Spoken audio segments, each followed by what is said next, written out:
A week no longer greatness has arrived. Welcome to the Trophy Room, a PlayStation podcast made by the players for the players. I'm your host, Joseph, aka Mr. Badbit, and it is here where me and my best friend Kyle talk about the latest, the greatest in all things PlayStation. Of course, you can listen to this show wherever you find your podcasts and on YouTube at the Trophy Room Show. And if you like what you hear, please consider dropping us a 5-star review on Apple Podcasts, plop us a follow on Spotify, or toss us a buck our way over at patreon.com/PS Trophy Room. So with all that said and with all that out of the way, the greatest co-host, whoever is, whoever will be, Mr. Kyle Stevenson, how are you, sir? I'm doing okay. Yeah? I'm doing okay. Trying to survive. I have so much more room for activities now in my new space. I bought a new desk. Yeah. And I'm loving the layout. Joe loves it. Absolutely. The downfall, Joe. What is it? Is playing games for this many years, hours every day, being a large and in charge human being. Yeah. The carpal tunnel is real. Yeah. So screwing together this gigantic desk on Sunday, and then Monday at camp having to unspool a giant thing of yarn for about an hour, my hand is gone. It's out of commission. It's been tingling and numb for the last 2 days. It hurts when I hold the controller. It sucks. Yeah. It's real bad. I feel you. You know you're getting old when Rumble is like triggering your carpal tunnel. Oh, yeah. Yeah. I feel you. Kids, I know. It's depressing. This is what you have to look forward to as you go older. Yeah, man. Listen, this week, since I'm starting the new job in about a week or two, I've been doing nothing but gaming. Hell yeah. And, you know, we talk about August kind of being a dead month for game news, and rightfully so. It is. Actually, currently, Kyle, I didn't know this. I follow a few of the PlayStation like social media teams and marketing folks. Mm-hmm. Most of PlayStation currently on vacation. They treat a whole lot of their staff to a nice staycation. Here you go, on house, on the company's dime, which is pretty neat. But it sucks if you're trying to run a news show that's surrounding PlayStation. But there's still a lot to talk about, like a rumored From Software PlayStation 5 exclusive that may not have a connection to Bloodborne or Demons. Yep, I wish. Outriders dev saying Square Enix has yet to pay their royalty fees, or we're going to talk about the effects that boycotting that Activision Blizzard company may have on Call of Duty Vanguard. Also, we have 2 amazing interviews. We have Steven from Squad State on to talk about our review discussion on Ghost of Tsushima, the Iki Island DLC on the PlayStation 5, as well as we're welcoming once again to the show Luke Lore of the Xbox Expansion Pass to talk about the Avengers War For Wakanda DLC. So there's a lot to talk about, Kyle. There's a lot to get into. But before we do, I would like to thank our patrons over at patreon.com/PS Trophy Room for producing this show each and every week. I want to thank our platinum producers, Todd Burwitz, Too Soon. I want to thank our gold members, Chaotic Monkey, Gavin Gottfried, Griffin West, Jose Jimenez, Jedi Master Ren, Metal Kirby, and Robbie Bobby Miller. I want to thank our Silver Plus members, Hayden Doyers, Nakachaka, Marcus O'Neill, It's Just Ray, JB the Purple Monkey, Jadis Von Metal, Tim Olf, Justin Rodriguez, Awesome Dave, Mr. and Mrs.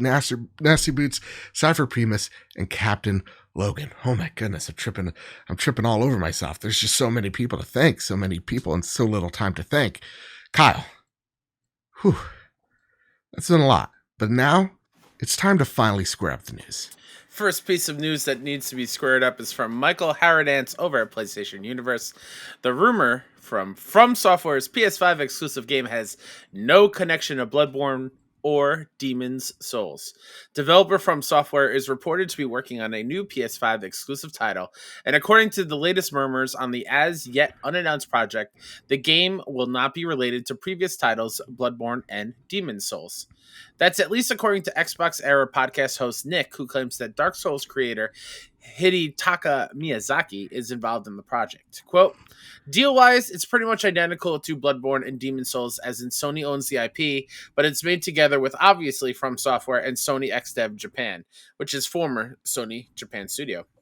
Miyazaki is on it. It's not Bloodborne. It's not Demon Souls. It's an entirely new IP and apparently has no connection to the former two games. It's believed, I think, the PS5 exclusive is more Souls-like than it is Elden Ring Sekiro. End quote. From Software developed the original Demon Souls for the PS3 back in 2009, after which it worked on the Dark Souls series, which achieved critical and commercial success. Bloodborne followed in 2015, while Elden Ring is penciled in for a January 2022 release. Awesome Dave writes in. And I usually don't treat Awesome Dave to such a luxury as to saying the word that shall not be named. Banger. But he did get the correct day as of recording that it's been since Bloodborne's launch, so I'll allow it. Sweet. He writes in, with the alleged secret PS5 game being developed by From Software, do you think they can top Bloodborne?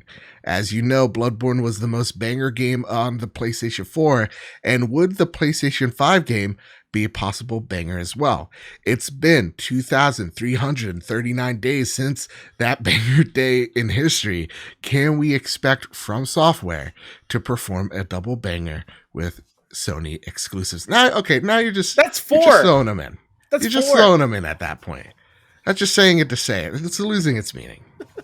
All right. What do you expect from the banger brother himself? I don't think you should. I don't think you need to. I don't. That's a little bit much. All right. So, Kyle. Yeah. I know you're not a From Software guy. I'm not. And this news story is pretty much just for me. Sure. And yes, the validity to these rumors from an Xbox host to a PlayStation speculation town, very, very thin. I get it. Mm-hmm. But let's just say it's true. Yeah. And let's just say this is the next game out of Miyazaki's twisted head. Yeah. Uh-huh. What do you think? Do you think that From Software has the opportunity to top themselves? Oh, absolutely. I think they do. I think from the outside looking in, I think every single From Software game that has come out has only topped itself. Yeah. And that's from somebody who doesn't really play them. So I absolutely think that they have the capabilities and the skills to do it. I'm just curious as to what it's going to look like, because I feel like we're getting to a point, again, outside looking in, we're getting to a point where some of the games and the environments and the enemies might start looking a little bit samey. Okay. It might not differentiate each other all that much. So I'm wondering where they can go. Like Sekiro, I think is pretty different, but like Bloodborne and Dark Souls, to me, a little bit kind of mixed together, minus like the hunter's garb and the weapons and whatnot. I just want like a whole new kind of like world and environment to do it. Like honestly, if From Software could make a Souls game in the sci-fi kind of world, or like a futuristic, like mechanical kind of thing, I think that would be super, super cool. Yeah, I know, and I'm totally blanking on the name. There's games to Surge that are very much like that. Yeah. And I know many people love them, but I would love to see From kind of tackle that. I think, and I want to type this down, so I'm sorry if you hear the click clack of keys. That they've made the Armored Core series. Yes. So like big giant mechs fighting and all that such. That's something that I'd like to see from them, but we'll get to that in just a sec, because I know there's a question that revolves around that. To me, do I feel like they could top themselves? Listen, I'm going to be honest. I don't think this is real, because I think From Software is busy on Elden Ring, and I think whatever this game is probably not coming till 2023. So I don't think we got anything to really worry about here. But I think you're right, Kyle. Every time From Software makes a game, it does seem like it tops itself. My personal favorite being Bloodborne, but I know a lot of people, like our good friend Ains, loves Dark Souls 3. There's so many people that love Sekiro. And all these games, it's constantly From Software reinventing themselves or reinventing the genre and breaking the genre in ways that only they can get away with, it seems. So for me, easily this game comes out. I've never even seen it, but I have faith that this thing could very much top what they've done prior, because they have a pedigree of doing that. Again, I don't even think this is real though. That's the other True. thing. You know? And I want to throw a wrench into everyone's plans that just popped in my head, because I was looking at what the last couple From Software games were, and like back in, let's just go from 2014, Dark Souls 2, and then in 2015 was Scholar of the First Sin, the expansion, Bloodborne. Then there was a 3DS game, Monster Hunter Diary, which I've never even heard of before. Yeah. Dark Souls 3, and then before Sekiro, they made Deracine on PSVR. Yes. What if this PS5 exclusive is for PSVR 2? And they're making another VR game, maybe even more into what they're known for, and be like a Souls-like in VR kind of thing. Funny you say that, Kyle, because there's literally a port or a mod someone has made of Bloodborne in first person. Oh, that sounds Look terrifying. it up on YouTube. Look it up on YouTube. I will do it right now. That sounds awful. Kyle, all you're seeing, and audience, come with me here. All you see are like the hands of the hunter. So it very much feels like any other like PSVR game where you're in first person, like a Beat Saber, where you see the person's or the thing's hands, or like Pistol Whip or whatever have you, where you see the hands but not the arms. So like a lot of people are like, man, if only we had a Bloodborne VR game, that would be something incredible. And looking at it, this looks awful. What do you mean? Like not awful, like bad. Just this looks like terrifying. Awesome. I would hate this. I would love it. Put me in right now, Cap. No. No. Turn off the lights. Go for it. Now, Gav's Goaty writes in. Real quick, it does take me out a little bit because the person I'm watching is also fighting Mace Windu in Bloodborne VR. Oh, so really? It's a little weird. It's taking me out a little bit. Well, all you have to do is force push him off a window, and he's no problem. Anyway, Gav's Goaty writes in. He says, with From Software making a secret PS5 game, supposedly, don't get your hopes up, bud. But what would you want from software? Me and words tonight. Do you want from Software to continue making the same style game that they've been making, or try their hand at a different genre with a From twist? What would that genre you'd like look like? So, Kyle, is there a genre of games that we haven't seen that you think would do well with a From Software twist to it? Because you're right, like, you know, we know what a From Software game is when you look at it. I think, you know, Soulsborne comes to mind every time you have a third person game or action game with, like, you know, a lock-on targeting system. So what do you think, Kyle? What genre would you like to see them tackle? Easy. From is known for their punishing combat. Yeah. Correct? Yeah. What other genre has punishing timing kind of things that can really mess with you? And that's platforming. Oh, give me a From Software platformer where you have to make precise jumping, a dodge at the right time for the enemies, and like I'm thinking like Crash Bandicoot on steroids. That's what I'm thinking too. and I'm in. I will play that game to completion. Like I definitely, From is known for their difficulty, and I think whatever they make is going to be just ingrained into whatever genre or title they're making. So I would love a platformer from. I mean, you even like talking about platformers, talk about like, because like I'm thinking in my head, this game's 2D, right? Oh yeah. And how would that, like, to me, then all they're doing is making a Castlevania game. And if that's the case, just give From Software a Castlevania title. Yeah. Yeah. And who knows, maybe that is it. Maybe that's what the rumor is. You know, like there's been rumors that PlayStation has the Castlevania IP. Maybe this is them taking it over. But for me, I'm actually, that's realistically, that's what I would want. I want to see them tackle the 2D Castlevania, because that's very much their lineage in certain ways. So to me, though, a genre that I'd like to see them also take on, fighting. What does a From Software fighting game look like? That'd be pretty dope. You jump in the air and you jump wrong, so you break your shins. Like you make a double kick, you hit the guy in the head, and the eye pops out. Something, you know, something brutal that only From can do.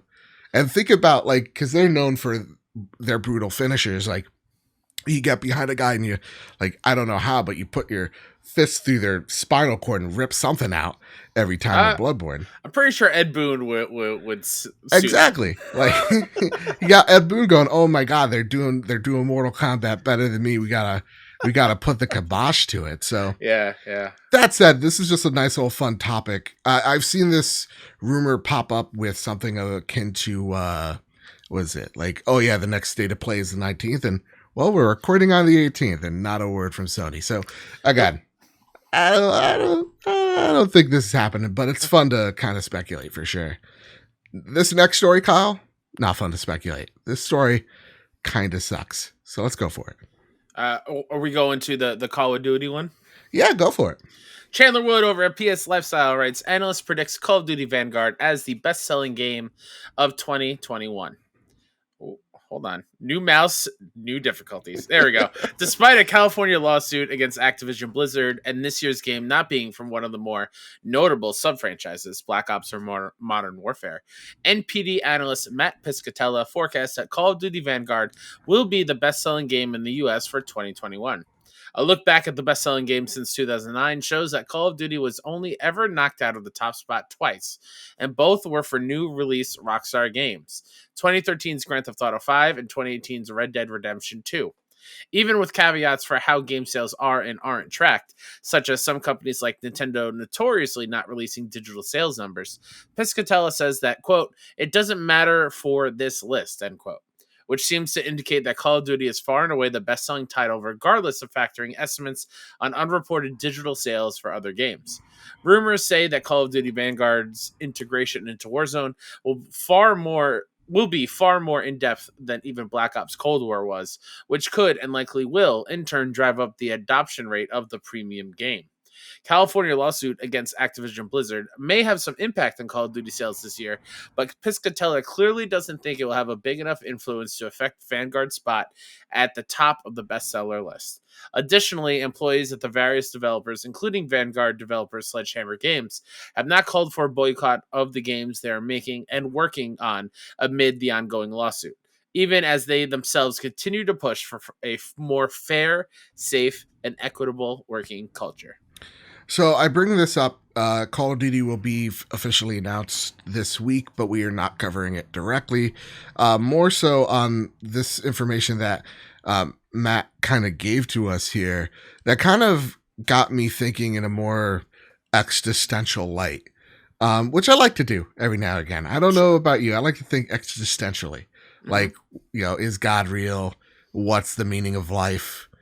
How does the mail system work? Yeah, because I put a letter in the mailbox. I was like, oh my God, somehow this is gonna get to the sender. That's nuts.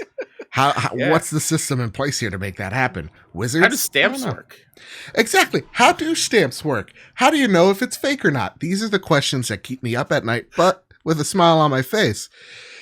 I was thinking about us, saying, listen, we don't want to cover Activision the same way we've covered them in the past. And, how I don't necessarily feel comfortable right now supporting their games. And that hasn't totally changed.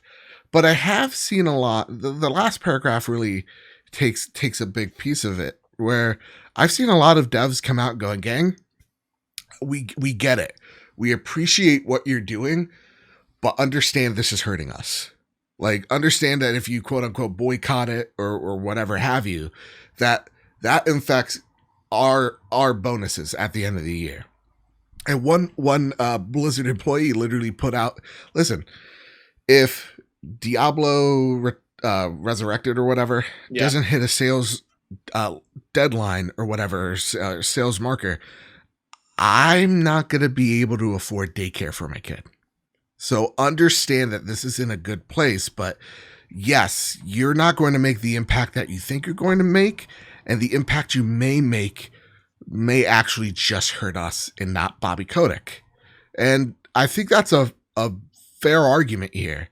And taking a look at what, even Matt Piscatella has stated, hey, listen, you may be upset, but it's not going to change anything. Call of Duty is still going to be the top selling game this year.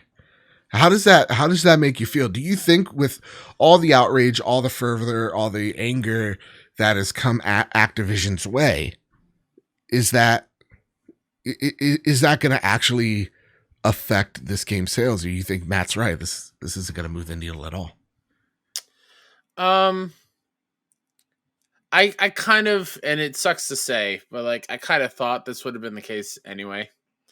Um, and it's not because of like people who listen to the show or people that listen to any video game podcast who know what's going on with Activision Blizzard and chosen to boycott. I fully believe that they will not buy their game and kind of stick to their guns. At least I hope so in that way. But like when it comes to Call of Duty still being the best selling game of the year, like there's kids in high school that don't care, and this is all they play. Their parents, there's moms and dads and grandpa's going into GameStops and Best Buy's like, just give me the new Call of Duty for Christmas for little Timmy over there. Like there are just people out there that just buy Call of Duty just to buy Call of Duty because that is a yearly thing that they do, and they don't really pay attention to the game news around or outside of just like whatever it was. Yeah, no worries. So I kind of figured that would be the case. Um, it does. I understand where the devs come from, where they talk about like if you boycott the game, it's gonna hurt us. But it just like I don't know. I feel icky about that. Yeah, right. Like we are for the most part. It feels like we are fighting the good fight, right? We're doing what we can do best outside looking in. Of here's us sending a message to these bigwigs saying like, hey, we don't like what's going on with your company, and we're gonna hit you where it hurts. And it feels kind of like I'm forgetting the term. Oh, there. It feels like some of these devs who say that kind of stuff is like gaslighting us a little bit, like making us feel bad for trying to do good. And I totally understand that if games don't sell, some people's jobs will be in jeopardy, and that truly does suck. And that's where I lie. Like I feel like I'm being pulled in both directions, and I have the best of intentions. And so like, yeah, I'll buy your game so you don't lose your job, but I also don't want to buy your game because the people above you are assholes that need to change their ways and provide a safer working environment kind of thing. So I'm being pulled all for good intentions. It's not like it's a very hard topic to fully flesh out and get all your feelings across and make and find the common ground and choose which way you're going to go with it. Yeah, I actually have a buddy that works in design, like he does art and stuff. And without naming names, I told him, I was like, hey bud, been a while, but I have a question for you. If I chose to not talk about your game or not, quote unquote boycott it, right? And for me, again, that's not what I'm saying. You can make up your own mind. I just still don't feel comfortable. Am I hurting you? And he's just like, he's literally saying, he's like, your intentions are pure, but yes, you will hurt me. He's like, understand that like, no matter what, a suit is going to look down and say, this game didn't perform well, so we need to make sure this company A, B, or C maybe needs a smaller team size. So it's like, no matter what, you're going to hurt me if you do that. And he's like, as for like not talking about it, he's like, that's your prerogative. That's your thing. He says like, but what are you really doing by not talking about it? You're just ignoring the issue itself. So I too am kind of conflicted. It's why I'm having these talks with you each and every week, because this is such a, I guess, unique position that we're in. And a first for us of how do we tackle these things? Because yeah, it's looking at it, I'm like, I could tell everybody, don't buy Call of Duty. Y'all ain't gonna buy it. Or you're gonna buy it anyway. Like when I take a look at, and I'm not speaking for anybody, I'm just anybody interested in Vanguard. And even then, like Vanguard, from what I've seen, doesn't have the gas like other Call of Duties have, like they mentioned in that article, but still this game will be the top selling game this year. Like that's just a scientific fact, just looking at statistics, there's no Rockstar game to dethrone it. That's what's going to happen here. And with the integration of Warzone, from what I've heard from everybody, is like, that is the Call of Duty platform now. and having it closely integrated with Warzone, yeah, people are gonna buy this game or buy the skins for the the Warzone, whatever have you. So to me, it does suck. And on the other side, I like this one tweet that this I think the community manager for Sledgehammer made, where she's just like, I am so excited that I was the one that made the tweet that said, announcing the next Call of Duty. And I'm like, damn, am I dampening her happiness by not talking about it? And it just gets me curious. It gets me thinking. I wanna know the audience's thoughts here. Because I feel like we're doing what we feel is the right thing, which is just like, again, making sure that we're bringing this up when needed and by just stating how we feel on it. I really hope next week they make more firings. I feel more comfortable and saying, you know what? I'm back on the bandwagon. Here comes Diablo 2. Let's go. Yeah. But right now I'm Yeah. I'm on the cusp. Just I get that. just listen to your folks. Another example that we can take is like with the Harry Potter game, right? Yeah. How even with that, like I'm still fully never. I'm not gonna ever get it. And like that seems to be like nothing's really changing. Right. So like this with the Activision Blizzard thing, that seems more of a healing, or not healing, but like a rectifying all the wrongs kind of thing. Right. More so than whatever's going on with that Harry Potter game. I realized that guy left the studio. Yeah, it looks like he got shook hand. There's still like some ties, obviously ties to JK. So yeah, like that's not going anywhere. So my stance is still super firm on that one. Sure. With this one, it is softening over time with every new firing and every new positive step that's taken. Yeah. So yeah. Again, all you got to do is listen to your folks. Listen to their demands. They don't sound crazy. It's not like the end of the world. Just listen. So yeah, I just wanted to talk to you about that because I felt like it is important. Absolutely. Yeah, listen, Vanguard. I'm not even before the whole like I don't feel comfortable. I didn't feel like I needed to let go of my money for Vanguard. Sure. So it is what it is. But yeah, it's just something to just take note of, I guess. With that, Kyle, there's more shady business going on here. There's a lot of shady business going on this week, yeah. honestly. Wesley Yin Poole over at Eurogamer writes, Outriders dev says Square Enix yet to pay it a royalty fee. In a financial statement, Polish company People Can Fly said that up to August 16th, it had not received royalties on the sale of the co-op-focused looter shooter from publisher Square Enix. Royalties would be paid to People Can Fly if the net receipts from the sales of Outriders yielded the pre-agreed level of returns for Square Enix on the costs incurred relating to quality assurance, distribution, and marketing. Essentially, the contract states People Can Fly gets its royalties on profits only after Square Enix makes back its investment. The deadline for this royalty payment from Square Enix was 45 days from the end of the calendar quarter and expired on August 14th. No payment was made on August 15th, the first business day following that day, leading PCF to conclude, quote, there are no grounds for the publisher to pay royalties to the company for the period from April 1st, 2021 through June 30th, 2021, end quote. Outriders came out on April 1st. The suggestion here is Outriders failed to break even for Square Enix, but it seems PCF isn't sure exactly what happened. It accused Square Enix for not providing any information regarding the sales, income, nor costs relating to the development and publishing of Outriders. People Can Fly President Sebastian Wojciechowski said, quote, we don't have any sales figures for Outriders. We estimated at between 2 and 3 million units and assumed that this was a result that would ensure profitability for this project in the first quarter of sales. The lack of payment by the publisher probably means that, according to Square Enix, this is not the case. Wojciechowski then went on to speculate about the cause of this revenue shortfall. Quote, perhaps it was caused by some elements of Square Enix's sales policy, the details of which we do not know, such as partnerships concluded by the publisher with the distribution platforms or entities offering Outriders as an addition to their products. Failure to achieve the level of profitability may also mean that the costs incurred by the publisher are higher than expected. but I don't want to speculate. We will analyze the situation further. It is worth noting, however, that such explanations take time, and our influence on the publisher's position is limited, end quote. The news comes as some surprise, given Square Enix talked up the success of Outriders soon after launch.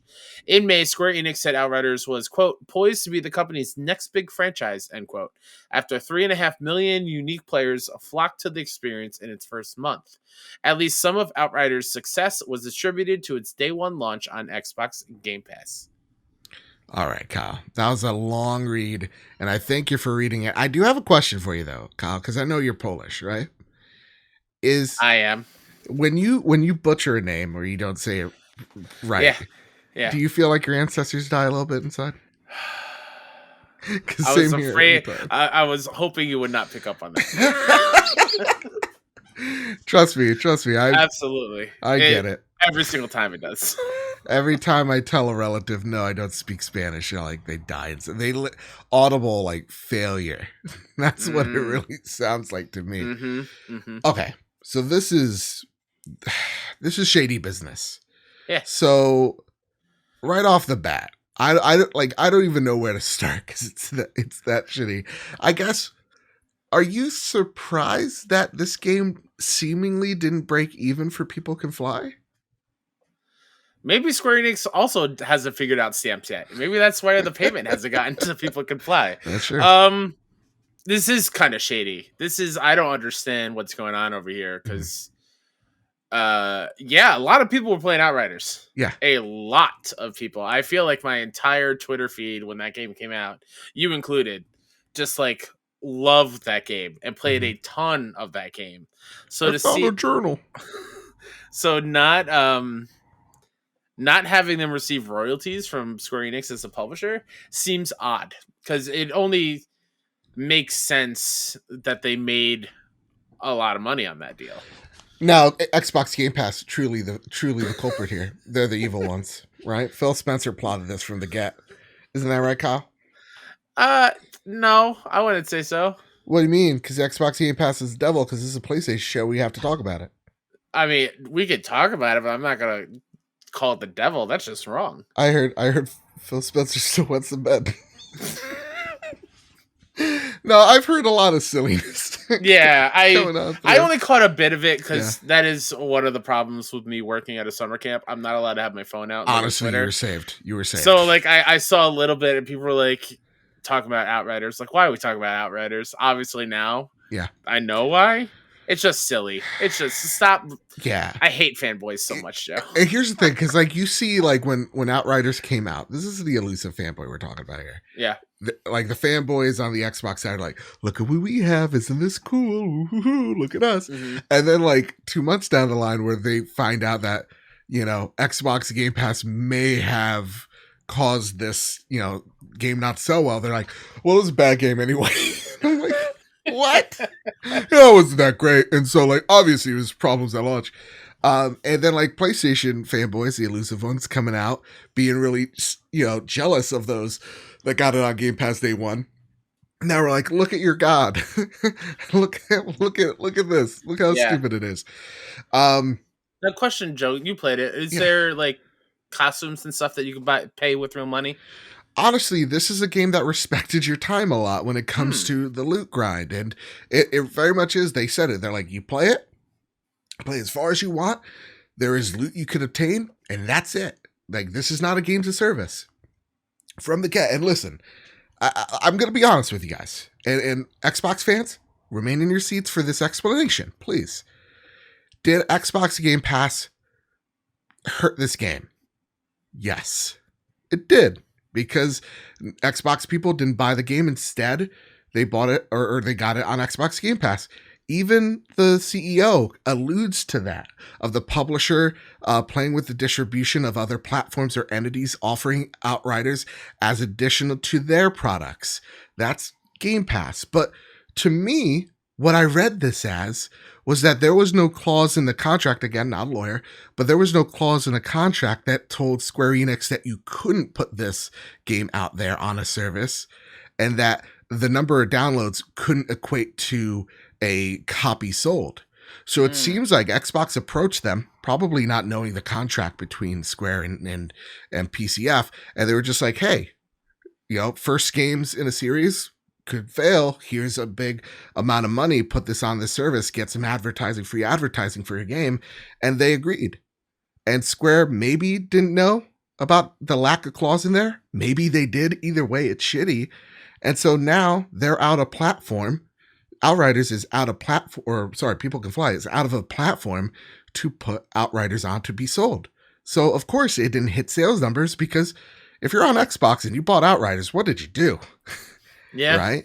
Mm-hmm. So to me, yes, it's one of the cogs in a very shady wheel. It's not Xbox Game Pass's fault. It's literally shady publisher, Square Enix, for example, here, their fault for kind of abusing a contract. So I want to put that at ease, because we're not that type of podcast that we're going to point at Xbox Game Pass and go boo, boo, boo. But it does really suck to see that a dev has gotten screwed out of a lot. Like this game, you're right. There were so many people at launch. Their servers could not take it at all. They had server issues for weeks. They had loot issues for weeks. And that was because of the high population on their servers. They probably didn't think they would get 2 to 3 million active users on day one, right? On one platform, let alone 3. So to me, I feel really bad for People Can Fly, because the true villain here is Square Enix. And they've had a history of doing this to developers as well. There's a couple of JRPGs that those developers have gotten boned. Platinum is a great example of not getting paid for one of the not Automata, but one of the Nier games. Wow. So yeah, they have experience with playing with contracts, and honestly, it just sucks. So please don't throw shade. Everybody give props to People Can Fly. They really tried their best with this game and really got they really got screwed at this. It had a lot of promise. Yeah. And I hope they make a sequel, and I hope it's successful, and I hope absolutely Square doesn't own it and that they can self-publish. But that's neither here nor there. Kyle, anything more you want to say on this Outriders? No, not really. Did our friend Lord Cognito ever get his stuff back? Yes, he did. I believe he did. Okay. I know that was a long running thing that I would see on Twitter. It felt like a countdown. Day 23 without my loots. And it sucks because he loves them looter shooters, man. So absolutely. Yeah, again, I really hope that something turns around for him, because it's not like Xbox can turn around going, "Oh no, you didn't get your money. Here's a couple $1 million." You know what I mean? So yeah. That said, let's talk about the last bit of shady news. Tom Warren over at The Verge writes, Among Us devs aren't happy with Fortnite's blatant copying. Epic Games launched Fortnite Imposters yesterday, a new mode that copies the Among Us game mechanics. While Among Us, the multiplayer game that soared in popularity at the start of the pandemic, was free on the Epic Game Store recently, Epic didn't collaborate with Innersloth, the studio that created Among Us, for the new Fortnite mode. The developers behind Among Us are clearly surprised and unhappy that Epic has copied their game so blatantly, with social deduction gameplay and a very similar map. Quote, "It would have been really, really cool to collab," said Victoria Tran, Innersloth community director. "Like, game mechanics, fine. Those shouldn't be gatekept. But at the very least, even different themes or terminology makes things more interesting." End quote. Gary Porter, a developer for Among Us, also pointed out the similarities between the map the map that Fortnite uses and Among Us. Quote, "It's okay, though they flipped electrical and medbay and connected security to the cafeteria," joked Porter on Twitter. "I wasn't even around for the development of Skeld, the first Among Us map, and I'm still kind of offended," end quote. Innersloth co-founder Marcus Bromander said the company didn't patent Among Us mechanics as, quote, "I don't think that leads to a healthy game industry," end quote. Instead, Bromander expected Epic to put more effort into their own spin on it. Epic's Imposters mode in Fortnite has obviously taken the Among Us team by surprise, even if it's only a temporary mode in the game. The not-so-subtle hits at copying and art theft here come after small creators have accused Epic of stealing their work in the past. Epic has faced years of legal complaints related to emotes that the company copied from children and independent artists without paying for them. Epic's choice to copy Among Us also comes just months after the company's bitter legal battle with Apple. It's a legal fight that Epic CEO Tim Sweeney has described as about, quote, basic freedoms of all consumers and developers, end quote. It's not a great look if Epic is fighting for small developers in one sense, but undermining them elsewhere. Wow. What a Yeah. story. This makes me actually angry, honestly. This really does, because this is straight up, like, you take a look at the map. Oh, it's, yeah. It is literally the meme, hey, can we copy your homework? Yeah, just don't make it look like 100%. ours. Yep. A couple little slanty walls instead of straight walls. That's really all it is. And so I'll get at can I get at this first? Absolutely. Wow, how dare you, Fortnite, have the audacity and the gall. Listen, a lot of people are like, Fortnite's popular because they copied a Battle Royale game. Yes, they did.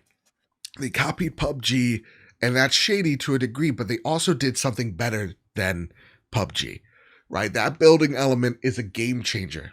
And the way the loot system works is a game changer.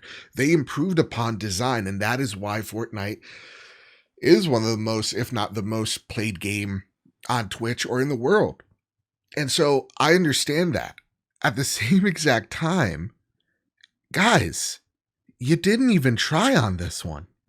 It really is just Among Us. And it really sucks because you see a huge conglomerate owned by a Chinese company, Tencent, take on a small developer that can't fight back. And that just really sucks. Because it's not like PUBG, where PUBG was already pretty, it was big, it was growing, right? This is a small little indie. And you took it, even then with PUBG, it's like, come on. Damn it, man. This sucks.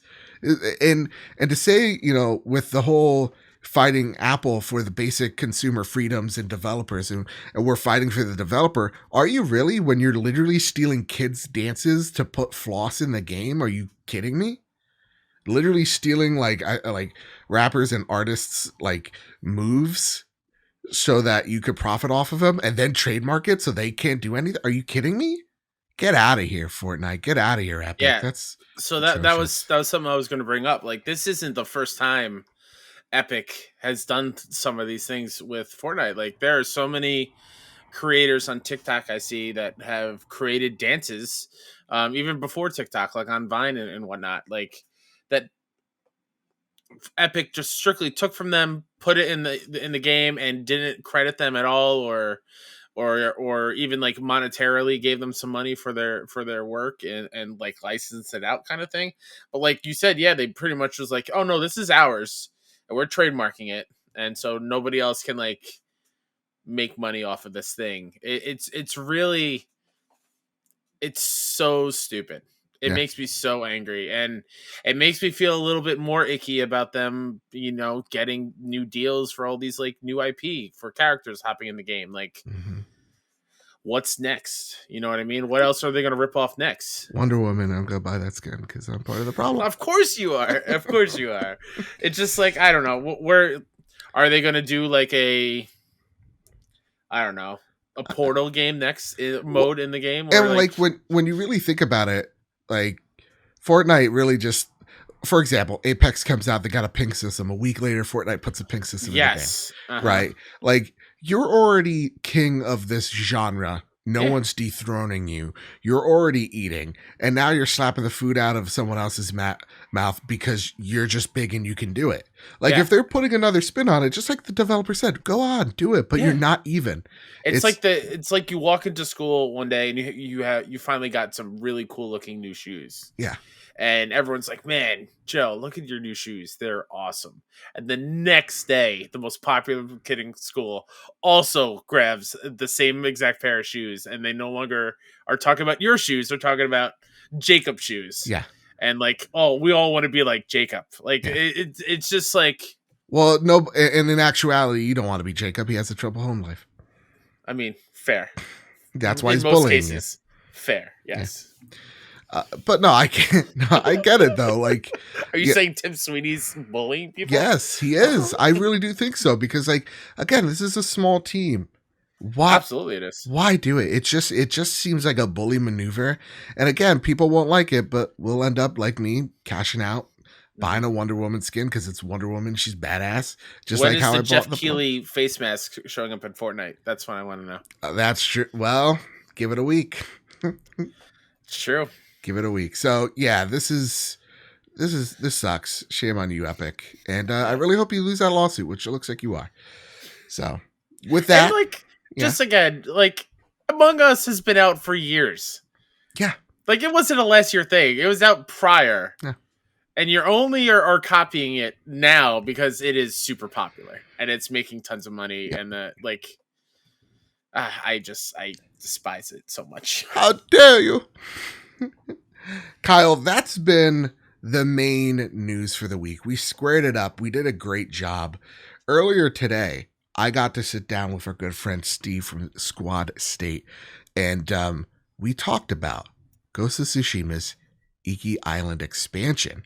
So, with that, since Kyle wasn't in the room for this, Kyle, put on your headphones. Let's listen to my conversation with Steve about Ghost of Tsushima. And joined with me is Steve from Squad State. How are you doing, Steve? I'm great. How are you doing? Thank you so much for having me. Of course, of course. Thank you for being here. And you're here for a mission. Today, we're talking about the Ghost of Tsushima Director's Cut and Iki Island DLC. Just we were talking before the show, and this DLC is very much crept on us. Yeah. It's here, it's out, and I want to know your thoughts on it. So, right into it. Iki Island DLC. Let's tackle that first. Absolutely. How does this story feel from the main game? Let's just take it over there. Yeah, so I think it's very much in line with the overarching narrative. We're still in the throes of learning who Jin Sakai is, right? Like, this is our first real look at him as a character. He's brand new to Sony's IP, brand new to all of us. So this is just another chance to kind of get to know him, his backstory and everything. I think overall, this is probably the most vulnerable look we get to see of Jin. If those of you who are familiar with the base game were introduced to kind of like his pseudo father, his mentor, and all that, in the Iki Island expansion, we're introduced to his actual father and kind of what it was like for him growing up under his father's tutelage and kind of that background. So I think overall it's very much still in line with the story we're seeing in the base game, but I do think that we're seeing like a lot more texture to Jin this time around. That's really awesome. And because we in the base game we hear a lot about his relationship with his uncle, and not to go into spoilers into the DLC, but how does it feel as part of a story? Does it feel like a one-off? Does this feel kind of disjointed from the main game, or does this feel like it's a part of the game itself? I think it does a really nice job of feeling like it's a part of a game. You get so many pieces of DLC in games that feel like they're inconsequential, like they're just tacked on. Here's a story that you could just ignore. It really has no repercussions to the character, to the overarching story. I kind of go back to Marvel's Spider-Man, for instance. All those pieces of DLC don't really push that story forward in any meaningful way. I think that Ghost of Tsushima's Iki Island expansion does. And I feel like it really makes itself to be like a must-play experience, with a caveat, for people who are really invested in the story. If you're invested with Jin, you came off Ghost of Tsushima and you're like, you know what, I really want to know more about this character. This is a must-play piece of content. Otherwise, I do think that you could probably go without it. Right. It's not pushing the boundaries in any meaningful way, but I think that it does a really good job of what it's trying to do. That's awesome to hear. Now, for people that are looking at the clock of I'm paying $20 to $30 depending on the version, how long does this thing take to beat? Is this a 40-minute experience? Is this a 20-minute experience? What are we looking at here? So if I had to put like a rough estimate around it all, it would probably be about 6 to 7 hours to complete the main story of Mm. it, and then you're probably looking at 3 to 4 hours to complete the map and all That's of its side quests, yeah. activities, just basically clearing out the fog of war. Yeah. That's insane. I Yeah. did not think 6 7 hours. I was really thinking like maybe this is a 2 3 hour experience, but 6 7. That's quite a beefy part of the game. Yeah, so I tried to mainline the story, and it took me about a night and a half. Let's just say Okay. like probably 3 to 4 hours the first night, and then 2 to 3 hours the second night, and then I just kept powering through with the side stuff afterwards. Yeah. That's actually really awesome to hear because when we hear like 20 30 buck DLC, we're really, again, my mind's eye goes to like, okay, 2 3 hours. This is what it is. Right. It's going to be all right. When we talk about combat, I love how you brought up Spider-Man's DLC because it wasn't amazing in lack of better words. For sure. And what you kind of at least alluded to here is it's kind of opposite that of Spider-Man, where this is a big piece of content story wise, but combat it doesn't do all too much. How is the combat from Iki Island's DLC? Is it just more of the same, or do you feel like they are, you know, experimenting in some parts? To be honest, I think that in terms of the additional mechanics or like gameplay features, it's pretty lacking. I'll be Okay. totally honest. Before really cracking into that part, I just really want to say that for people like me who played Ghost of Tsushima when it first came out, I went through platinumed it and then basically never touched it afterwards. Coming back to this was a real kick in the face because I was like, how do I do the different stances? How am I blocking, parrying? That took me like a good hour to 2 hours just to kind of wrap my head around like the gameplay itself, just the base stuff. And then you start getting into kind of what they added and what Sucker Punch added into Iki Island. And to be honest, all they really did was add a charging mechanic when Mm, you're riding your horse. So when you're on your horse and you see like a group of Mongols in the distance, you can now press I believe it's the L1 button, and your horse just basically like takes off like a rocket, goes through them all, knocks them down, kills them, and that's it. mm, And as you start completing different quests and everything, you get those technique points, and all you get to really do in Iki Island is attribute those to that mechanic. So I was a little let down by that. I was hoping that there would okay. be a little more incentive for me to go and do more of those side missions, because funny enough, you can max out that move within hours, and then you start accumulating more technique points. And I have everything unlocked, so I'm kind of perplexed at like why they included so many technique points when there's nothing really to spend them on. It's kind of Yeah. weird. Okay. Okay. And what about the biome itself of Iki Island? Because I love the lush forests of the first island you get to. The second island is war torn. It's amazing. I love that second act. Yeah, Does Iki Island lend itself to be a little bit more varied as well? I think so in terms of like the color palette.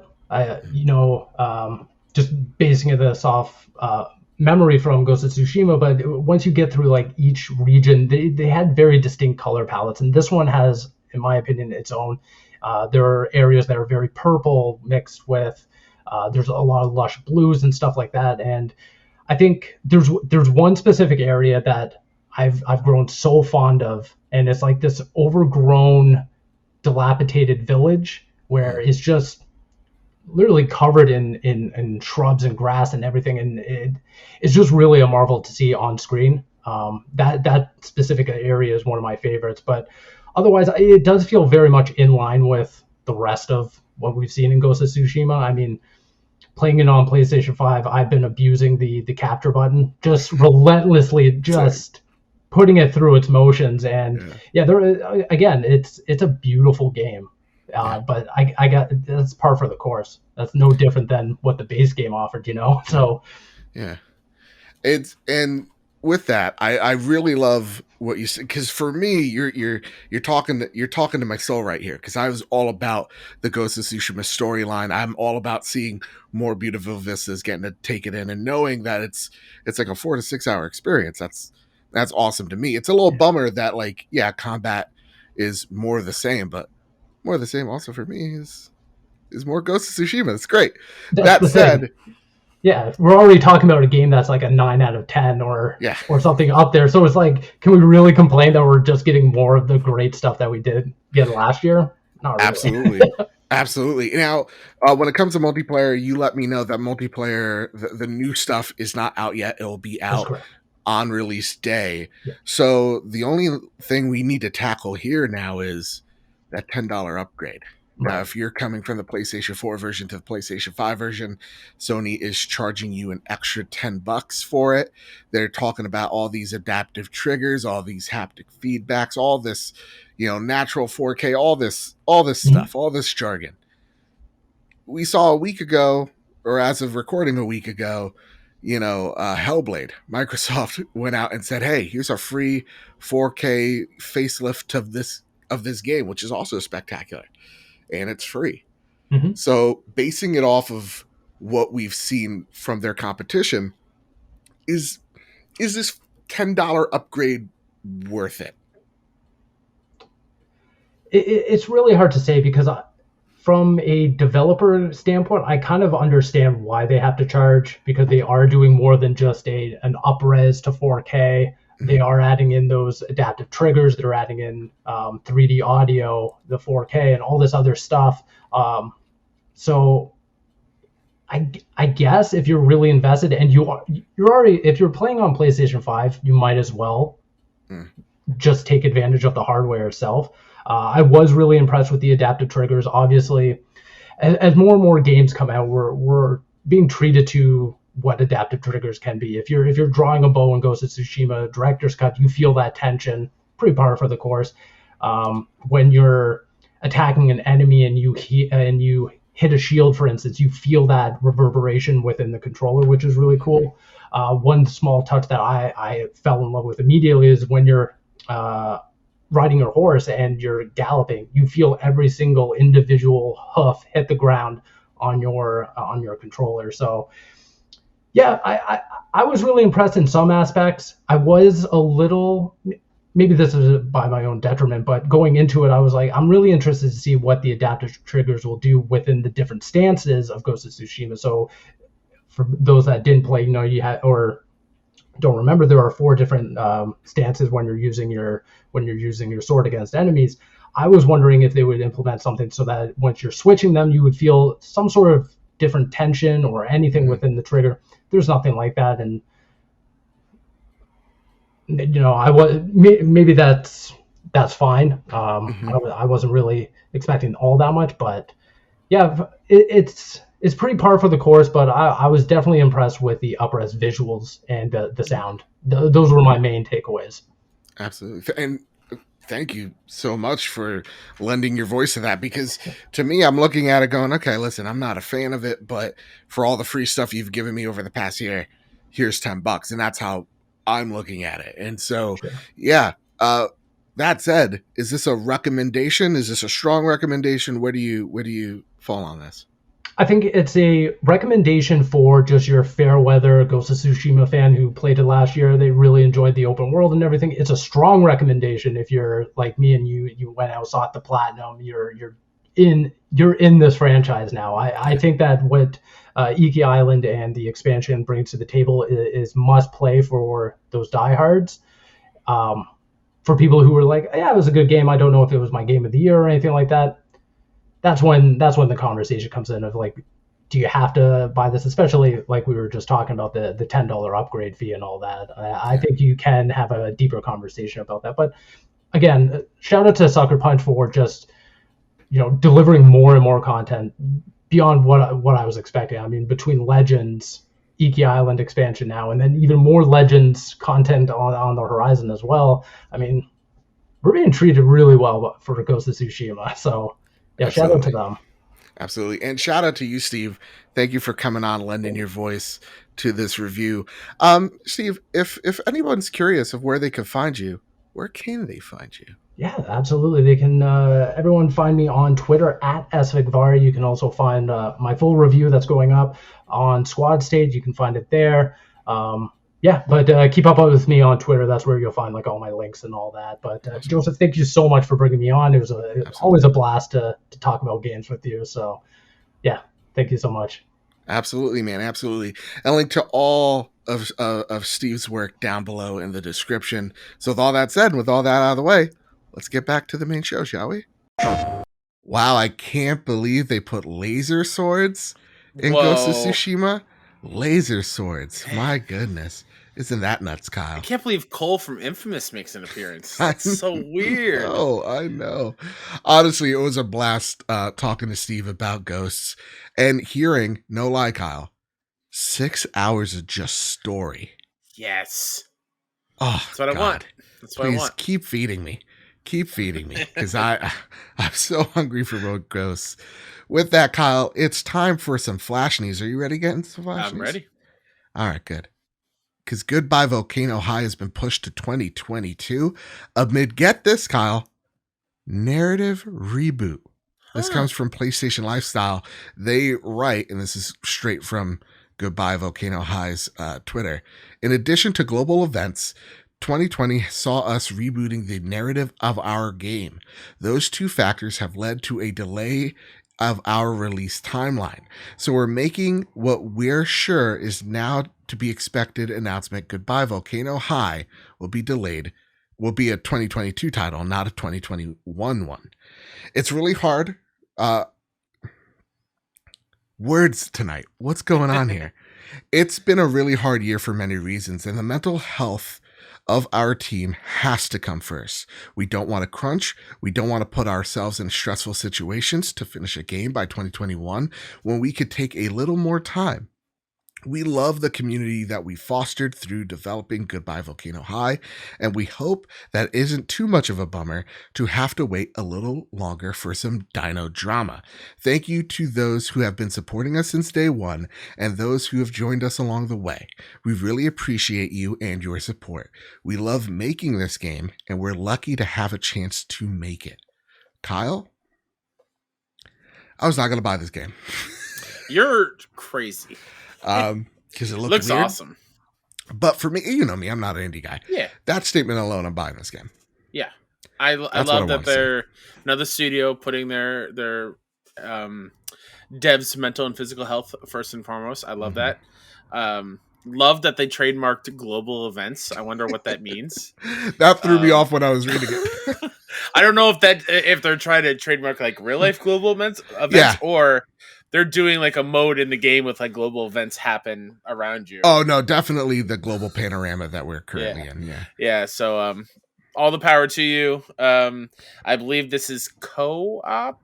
Yes. Take your time. Make a really rad game about dinos in high school. I can't wait. Rocket League PlayStation 5 update is here alongside Ratchet & Clank cars. Ratchet & Clank bundle will be including the Ratchet & Clank Punk decal for Octane Negatron Collider Boost, Clank Balloon Topper, and Ratchet Balloon Topper. All players need to do to get this free bundle is log in between August 18th and January 3rd, 2022. I logged in. I did not get those things. Oh no! I want a refund. That's how I say it. Don't do that.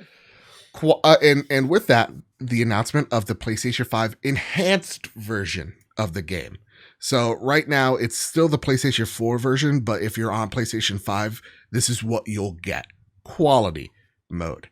4K resolution at 60 FPS with HDR. HDR requires an HDR10 compatible display with an HDMI 2 cable or better.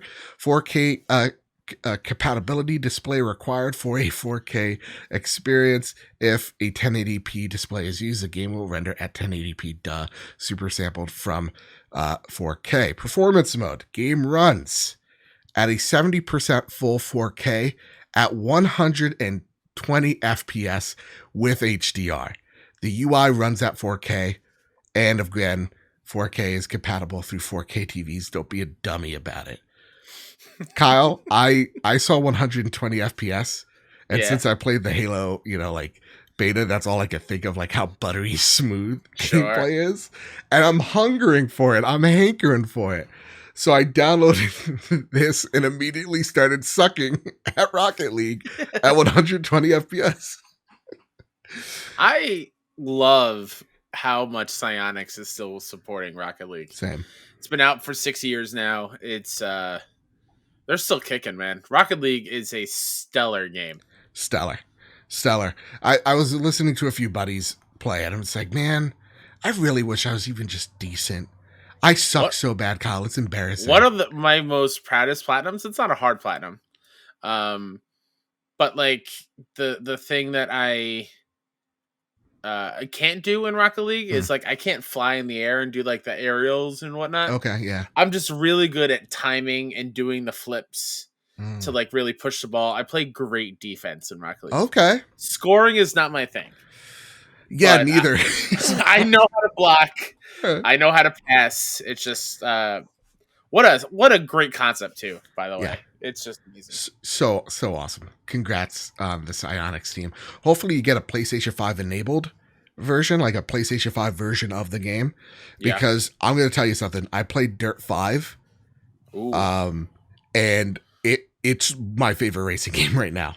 Hell just because of how the adaptive triggers work and the haptic feedback. It might be my favorite haptic feedback and adaptive trigger game. Nice. It really does feel like I'm pushing a pedal. It really does feel like the engine. Is Dirt 5 like a simulation thing or more arcadey? More arcadey. If my dumb brain could get first place in these races, you can too. I bet you. But it really got me thinking. I'm like, dude, you know what? I wasn't gonna buy Gran Turismo. Now I am day one. Yeah. Oh my god. Yeah. Hey Kyle, I got a question for you. Not a big question, but are you holding on to something? Maybe that new desk? I sure am. Oh, Lord of the Rings collector's Steelbook edition. Look at that. Prepare the drop. Here are the latest steals and deals dropping on the PlayStation storefront. This week, August 16th. The Candleman. PlayStation 4. August 17th. Void Source. PS4. August 18th. Pile Up Box by Box. PS4. Rogue Explorer. PS4. World Soccer Strikers 91. The year I was born. Do you feel old? You should. PS4. The 19th of August. Recompile on PlayStation 5. I heard this is pretty good. Also, you can get it on Game Pass. Whatever. Anyway. Train Sim World 2. Rush Hour on PS5. He ain't gonna be a Rush Hour 3. That's right.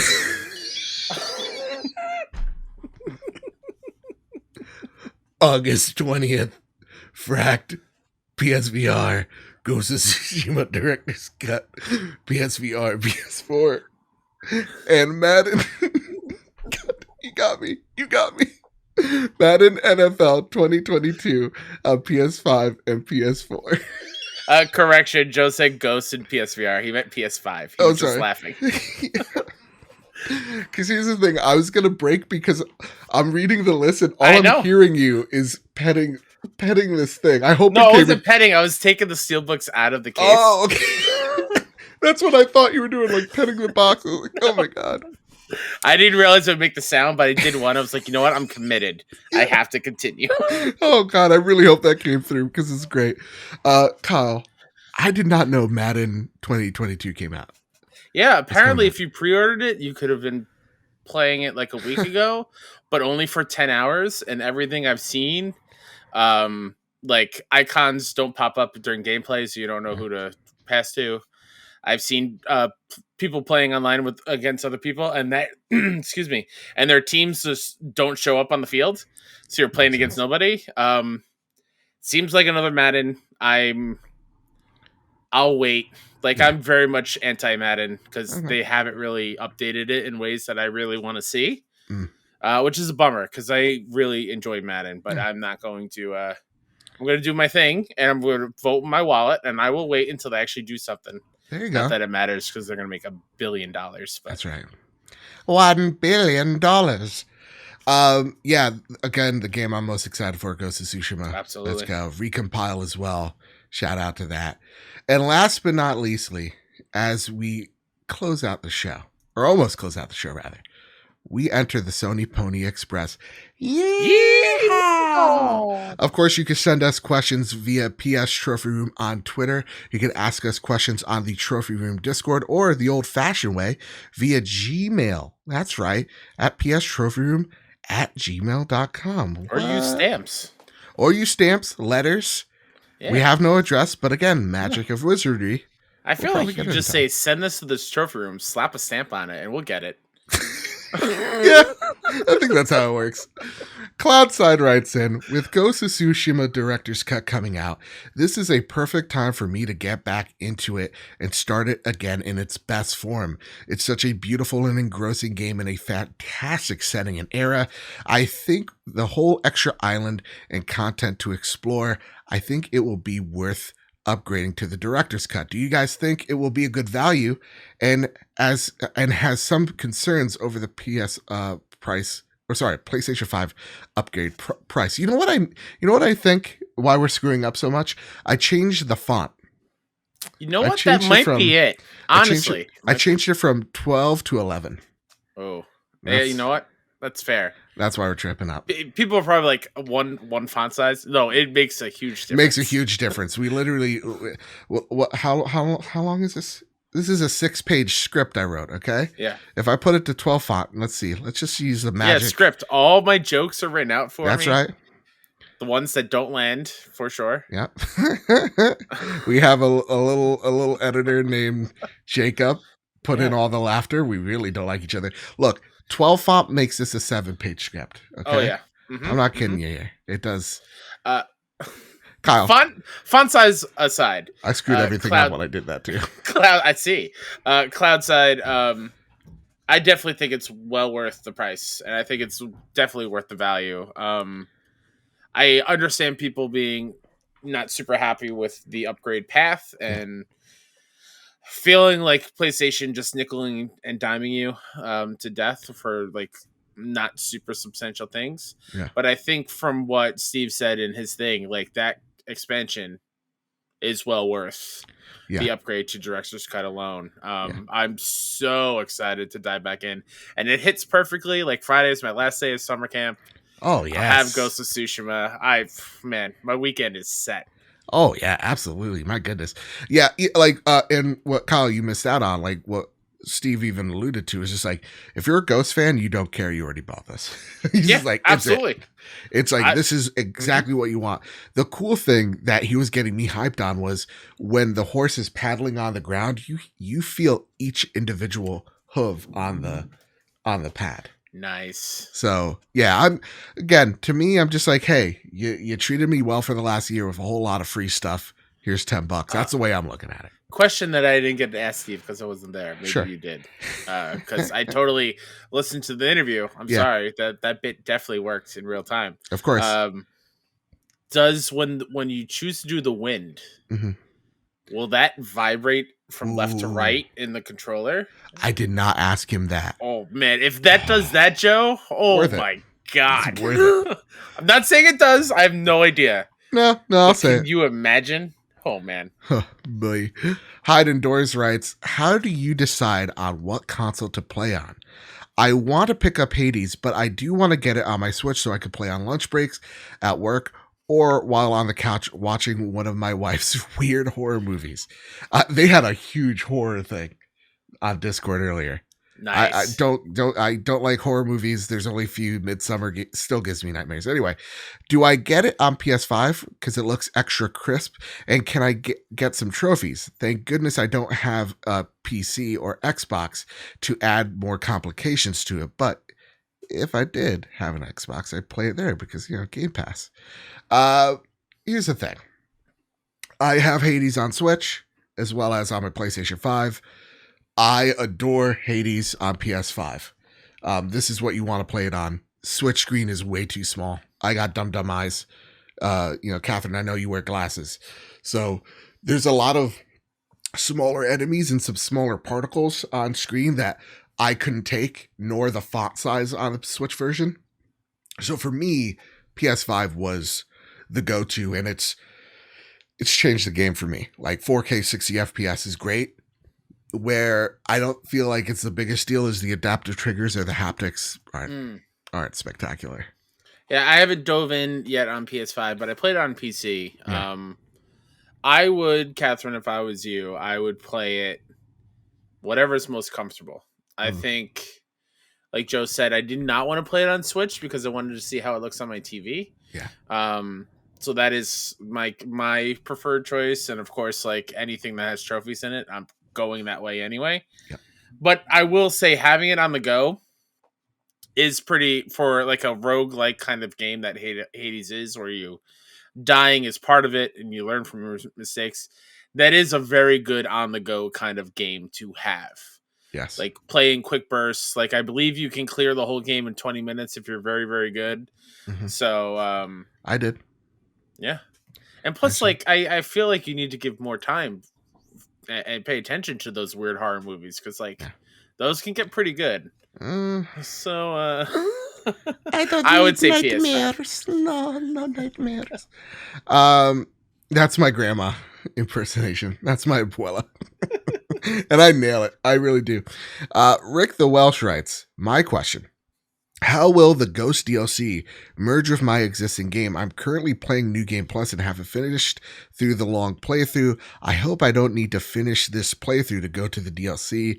I'll do a post vid of a grown man crying if so. Good to note here. If you didn't catch it during the interview, you could play this whenever.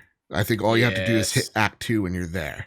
So it's some good stuff. Also, trophies will pop. They taught you how. They showed us on Twitter. Yes. Pretty easy. It's almost like it's almost smart delivery. So are you saying I'm gonna get a double platinum the moment I load this up? Double platinum all the way, man. Oh man, nip check. Oh, they're pretty pretty sharp. I know. Also, I guess I missed some of this in the Discord earlier, which you can please join the Trophy Room Discord, link in the description. It's a fantastic time. It's a fantastic time. Learning that Rick the Welsh climbs very high for his job. That was scary. That picture I saw today terrified me. His truck looked like a Hot Wheel. Yeah. Insane. Rick's a badass, dude. He really is. I would not do that. I'd pee my pants instantly. No. The 85 Marauder writes, this is our last question of the show, so hold on to something, folks. It's become more apparent that Abandoned Debacle is the work of some shady studio that have a history of announcing and then not releasing games. It's obvious that his guerrilla marketing campaign was just getting more name recognition. Do you think Sony should step in and reprimand Blue Box Studios for their deceptive marketing campaign? And do you think this will affect how Sony deals with indie studios moving on?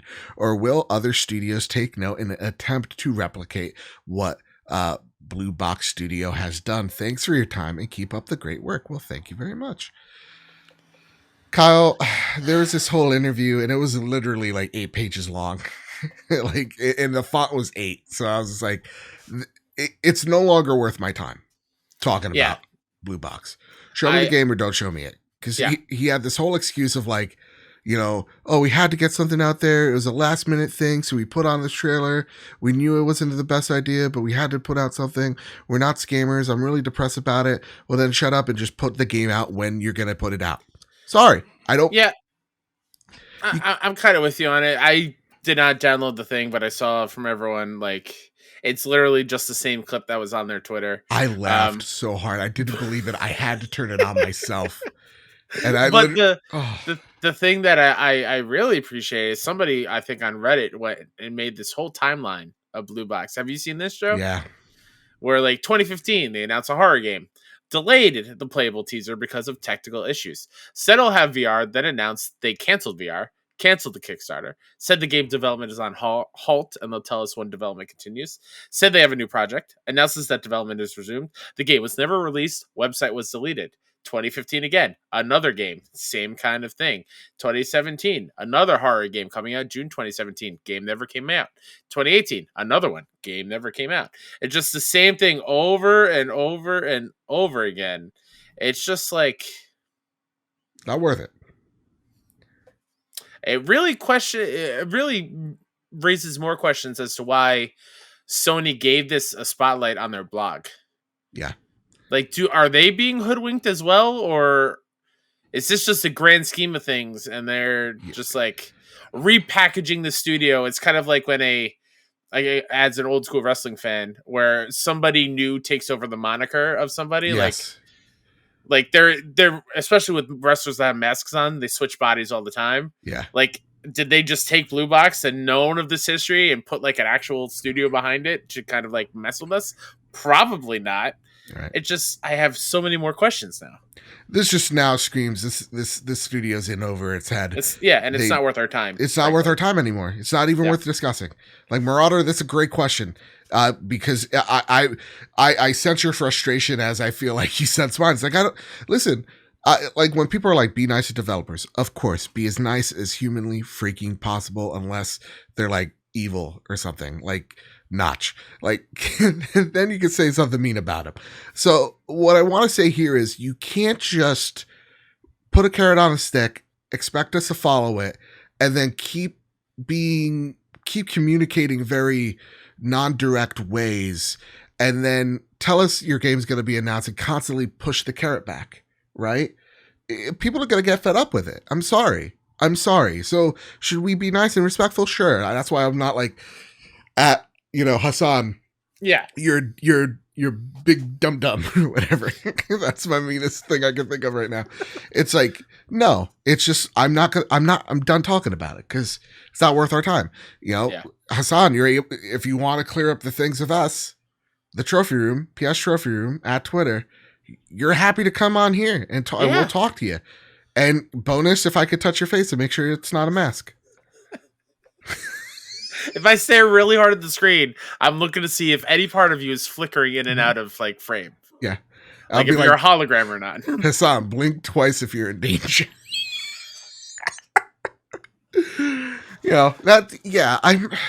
I don't know. Maybe PlayStation's been hoodwinked, but this deceptive marketing campaign is now annoying. And I think with people looking at how annoyed people are, I don't think you want to do this to your team. Even if this is just a studio that's in over their heads. I think other studios are looking at this going, we have to, A, why do it? But like, B, like, why would you want to put your social media manager in that type of, you got to be a real sociopath to want to do that. And like, I do feel somewhat bad for the team. Yeah. A little bit. Yeah.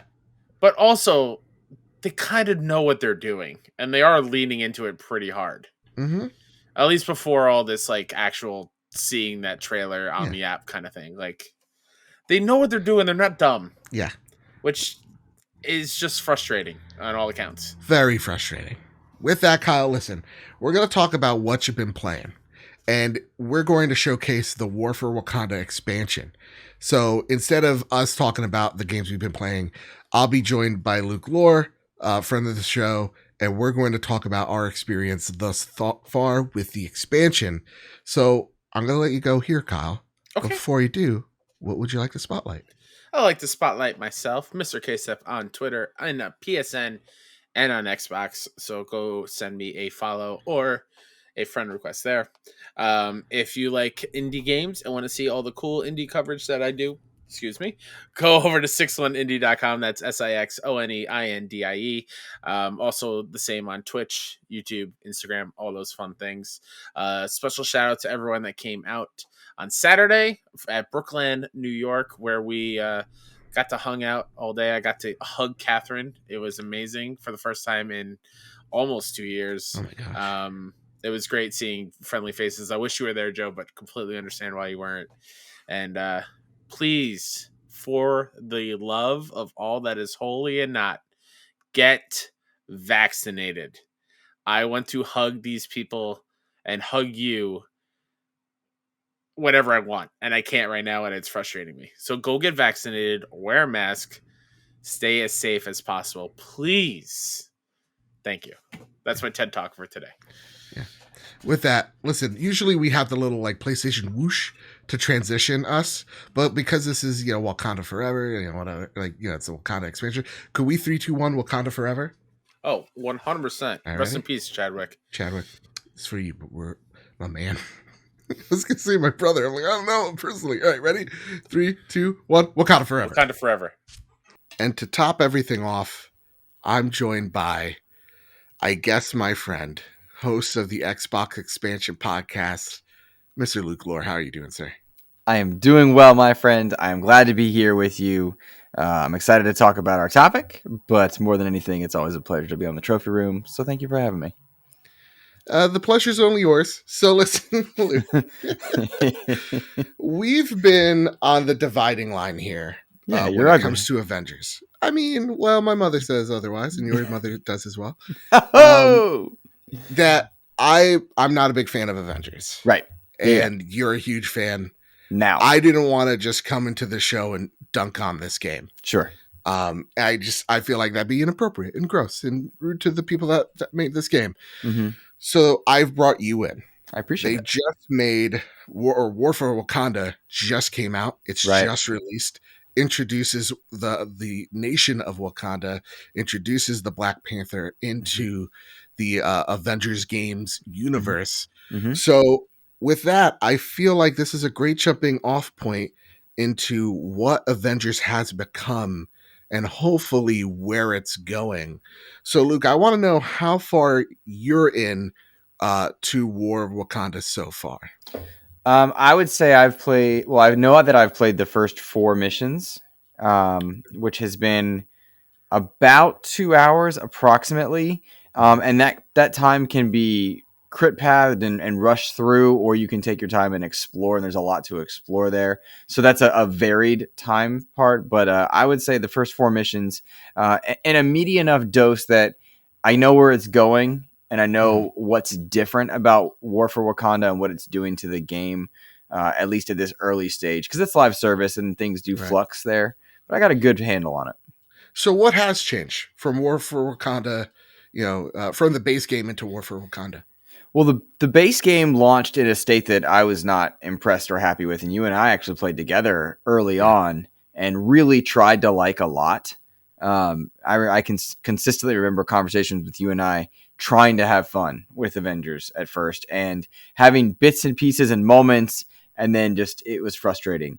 And since launch, there's been a wonderful glow up for the PS5 and Xbox Series XS, and that looks really good.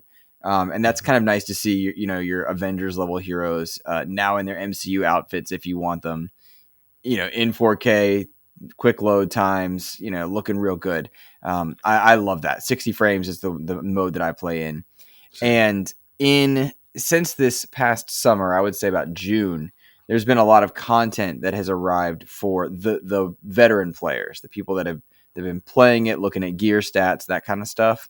And they did a good job at diversifying some rather boring boss fights and some rather boring enemy fights, because the complaint often about the base game is that there's just too many robots, which I get. Like when you're the Avengers, you need to fight robots or aliens because you need an army to go after, Yeah. And since June, they've been putting out content that they've been working on that's done a great job to bring that variety. I'll also note the game launched with 6 heroes. War for Wakanda brings it to 9. Okay. And they're all free to play. They all play very differently. They made a very big mistake in launching the 2 Hawkeyes back to back, because outside looking in, you would think that they're the same. They play extremely differently. Kind of fun fact: Kate Bishop plays a lot like Nightcrawler because she has a teleporter, which is really fun to mess around with mobility wise. It's also to note that War for Wakanda is free as well to anybody with the base game. Mm-hmm. So this whole experience is not a $20, expansion like Ghost of Tsushima's is. This is completely free if you have the base game, including Black Panther. So how does Wakanda feel from the rest of the game? Is it different enough? Is the level design to your liking? Is there improvements that you're seeing? As far as you're talking about Wakanda, the place, not playing as Black Panther, right?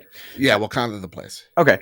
So there's a lot more lush green environments that are a lot less sterile than I think some of the base game. We talked about off air Nevada, which is an area in the game that you can play in, and how barren that desert will look.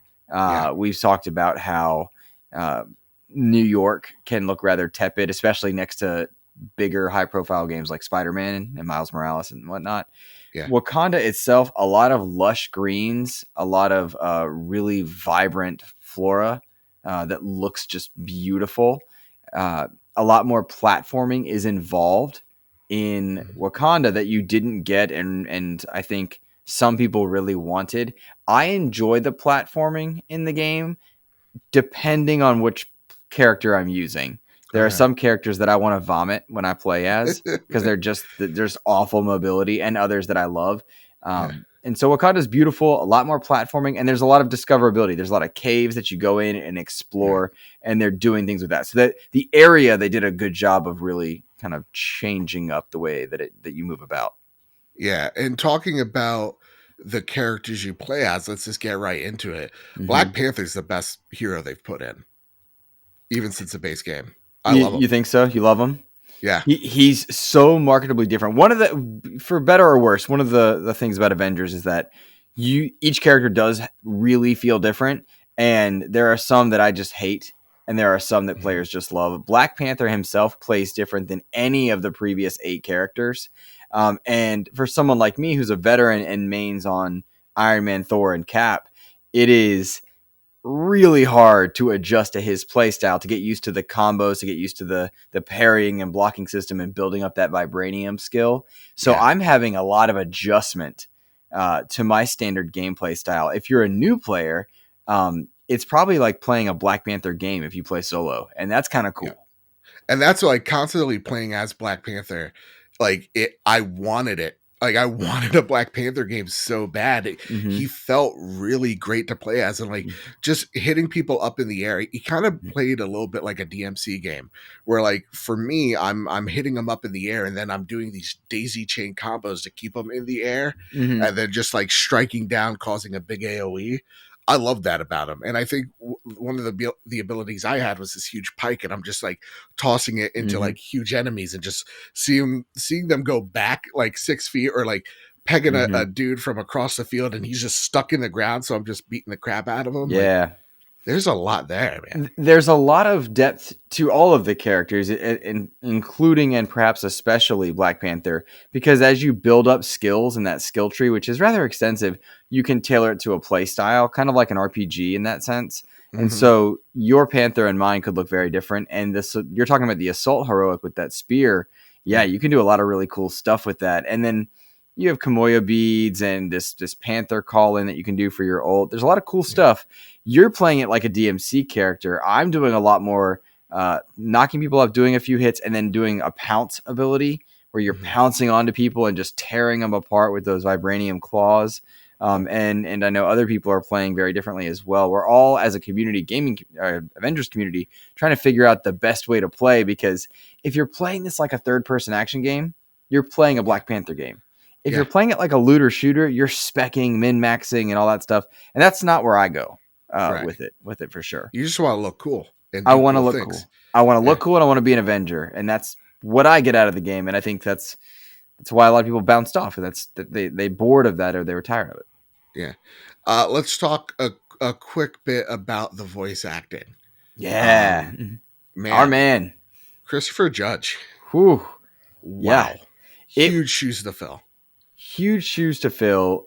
I mean, I know the PlayStation community knows Chris Judge, but I mean, God of War is, in my opinion, the best game ever made, and a lot of that game is brought to life because of Christopher Judge. And when you're stepping into Chadwick Boseman's shoes, how do you do it? And I have things to say about it, but for you, as not a non-Avengers fan trying to get a Black Panther experience, what was your first go-to feeling when you first started hearing him say things, and when the lines like Wakanda Forever showed up? Dude, he killed this role. Yeah. Like he did Chadwick proud. Like Greg Miller, friend of the show, I can say that, you can't. He said that it felt like he got lost in the role, and that's what it means. Like that's what it feels like, rather. Like I couldn't even, if you told me this is the voice of Kratos, I'd tell you you're lying. Like, no way. Yeah. It's unrecognizable. You have to stress to hear it in there, and you have to know that it was Kratos' voice to do it. They brought in the very same accent counselors that helped with Black Panther the movie proper, and that getting that Wakandan accent. And it was really interesting to see people stressing about this woman because she was white. And in fact, she's somebody who's traveled all over Africa on land to get all the individual accents of the various tribes and nations around there to build that Wakandan accent that you hear in the movie, and then brought that and coached Christopher Judge and this cast to do it. And he does get lost in this role, and it's a very different T'Challa. Yeah. Which is great, because you don't want to try and be Chadwick Boseman. You don't want to try and be that T'Challa. You can't. That's right. And there was so much love into this character that when they would have those Easter egg lines like "This never gets old," or "Wakanda forever," it was its own thing, but it was a comfortable, respectful nod to those fans that have been built from those previous moments. But when I heard him say "This never gets old," it was a cool, just like a giddy feeling, because it wasn't the same, but it was in the right ways. Yeah, when I heard him scream Wakanda forever, I was like, oh shit, we're in it. Mm-hmm. Like this was awesome. Yeah. Story-wise, I find it, without any spoilers, serviceable. I bet if you're into the Avengers game mythos, you're connecting all the dots. Mm-hmm. As someone who's not, I was just like, all right, it's fine. I thought it was thus far, I should say. Thus far, it is a serviceable superhero story that does have a lot of connections, which for those of us that care are neat. But Avengers was never really about the story after you've played it once. You play it once, you get a good third-person action game. Kamala is wonderful in the base game. The two Hawkeyes have a great story combined. This was a serviceable story. There was a lot of, thus far, there have been a lot of really neat conversations. And Joe, I don't know, there's one that stands out in my mind that I want to talk about. Have you walked up to any of the missable conversations, the ones that don't need to be heard? Some of them I have. I know there's one in particular you want to share, so go for it. Yeah, I unfortunately, the clip that I had didn't grab the audio. Sometimes that happens with Xbox Share. It's frustrating, but there was this really great moment where you're forced to be in Cap at the very beginning when you're not Black Panther, just for service purposes, and you walk downstairs, and if you go to where Clint Barton and Kamala Khan are talking next to a beautiful window looking out at Wakanda, Clint is not okay. Something's like wrong. And he's like, that guard keeps staring at me. And Kamala's like, yeah. He goes, what's wrong? Like, what, did I do something wrong? I'm not, he's like wondering if he's a threat or something. And she goes, you don't get it, do you? And he goes, no. And she says, you're the minority now. And it was a powerful moment, at least for me as a listener, because she went on to explain that the looks are normal. You do get used to them, being the alien amongst the group or looking different in a place. But for every person that stares, there's 100 people that smile. And that's what he has to focus on. And it was awesome because Clint wasn't like, oh, I get it. Yeah. He was solemn and reflective. Like, he wasn't yet okay with the information. He was processing it. Whereas awesome. Kamala had been there her whole life with that. And those are the exact kind of things I want to have in a Black Panther story or any story that focuses on this, because they brought in Evan Narcisse from the movies to talk about the experience of being Wakandan and make it authentic and special. And this story is meant to be a Wakanda story, a Black Panther story, not an Avengers story. Mm-hmm. And those little things where the Avengers are learning, I appreciated that. I thought it was wonderful. Awesome. Yeah. Last but not leastly, sure. I do want to take note before we get on out of here that, yeah, voice acting is incredible. Black Panther is great. Level design, you and me kind of differ on. I'm not the biggest fan of it, but sure. I could definitely see it's improved. It has improved, yeah. Combat, in terms of the variety, I feel like we're still getting there, but we're making progress. I'm not just fighting big robots all the time. The one thing I do want to state, though, I'm not a fan of the spider robots we're fighting. Yeah. I think it's funny because the robot argument, I think, is a very valid one. Mm-hmm. I think it's a little overblown in the social media space. Sure. Because you have to fight an army of something. You know what I mean? Yeah. You're playing. It's Hulk can't just beat up a normal person like a Yeah. Kamala Khan can or whatever. Yeah. Yeah, and so you need a little leeway there. By the same token, it was a little excessive in the base game. Yes. And if they were more fun to fight, some of those robots, I think we would complain a bit less.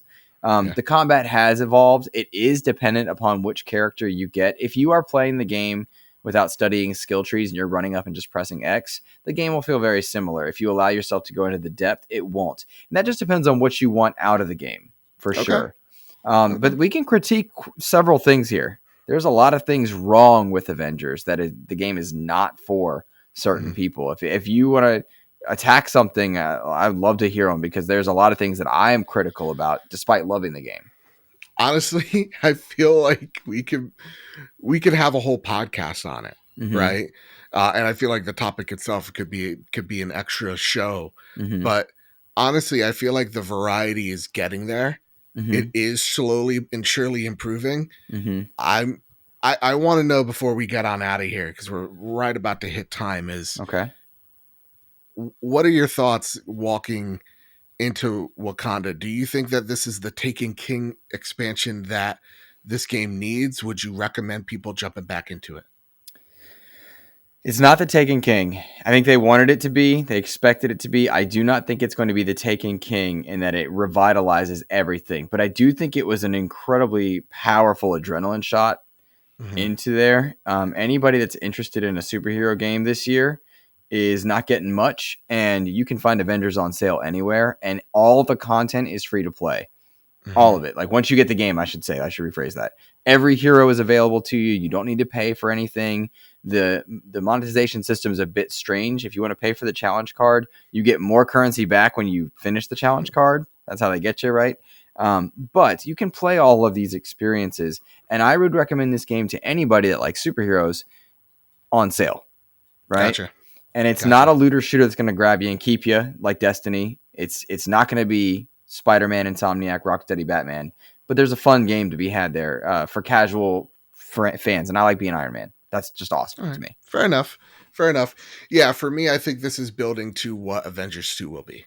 I think this is the case study that they're building, seeing what people are liking from it, and then whatever the next game is, that's what this is really a template for. I hope so, because there's a lot they need to fix, but there is a special feeling, Joe, about having the MCU suits, which unfortunately are an expensive buy-in, but seeing your MCU characters in these really well-produced cutscenes is a good feeling. Oh, absolutely. But yeah, I think there's a lot of potential there. I know we're getting at least 2 more heroes, one of them being Spider-Man. And I'm curious to know how Square handles it going forward, because Square's weird themselves. But yeah, there's enough here to have fun with. But I wouldn't say anybody should pay full price, no matter what. Absolutely. With that said, Luke, is there anything you'd like to highlight before we get on out of here, good sir? About Avengers or in general? No, about you, about your show. Oh, this little thing called the Xbox Expansion Pass, that type of stuff. Absolutely. I am very proudly approaching episode 100 of the Xbox Expansion Pass, which is a show that I do solo. I mean, I have guests on, I interview developers, equality advocates for the gaming industry, and certain content creators and producers. But I'm approaching episode 100, which to me is a big milestone and very important to me. And I would welcome any Trophy Room listeners to go check out the Xbox Expansion Pass. Like the Trophy Room, my beat is the system that's in the title. But I genuinely love games from everywhere, as do you.